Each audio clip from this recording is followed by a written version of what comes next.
วัสดีเด้อFC ทุกคนที่ล้นเลยเนาะที่เราไม่ได้ลงคลิปเนาะนี่ถือว่ามีเวลาในนึงเนาะช่วงนี้เอาจะไล่เดียวเองเนาะถือมาอยู่มะกอนเป็นมะกอนน้ำเนี่ยเนาะลองรุ่นลงมาจะมีตัวนี้ออกมาแล้วเนาะถือว่ามีตัวหวยตัวนั้นเนาะตัวกลางเนาะมาหักกินเนาะมา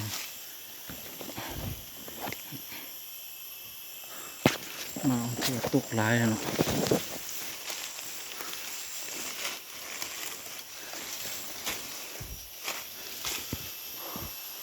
เต่งเนาะมาอาจจะเป็นอย่างไรก็เลยเนาะพวกนี้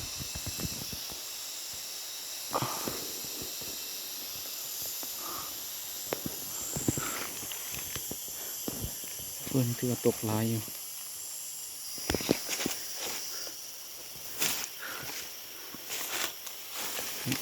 กลางหักลง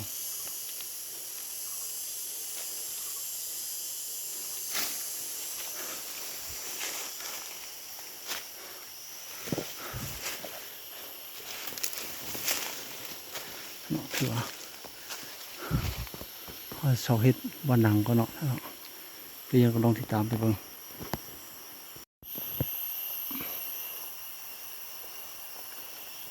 อันนั้นตอนนี้ถือว่าเขาเฮ็ดวันหนังอะไรเนาะ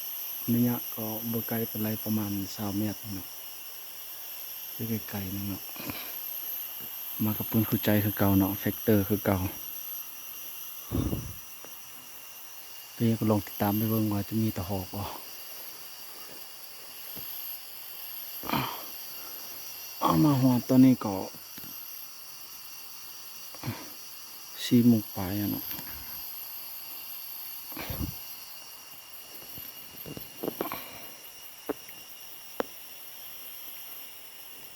เดี๋ยวก็ลองติดตามไปเบิ่ง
ก็เนาะถือว่าตอนนี้ก็ค่ำแล้วเนาะ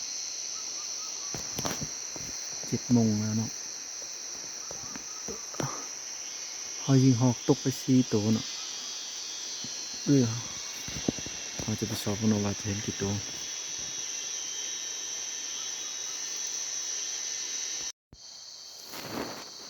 ถือว่าเขาไปสอบมาแล้วคือว่าเห็นแต่3 ตัวเนาะเขาเสียหลายเลยเนาะตัวทำอิฐถือว่าไปเห็นเนาะตัวทำอิฐเนาะเถื่อนแกนั่นเห็นเม็ดเนาะคือว่าคลิปนี้จะจบลงเพียงเท่านี้เนาะขอขอบใจเด้อทีทุกคนที่เข้ามารับชมและติดตามขอขอบใจ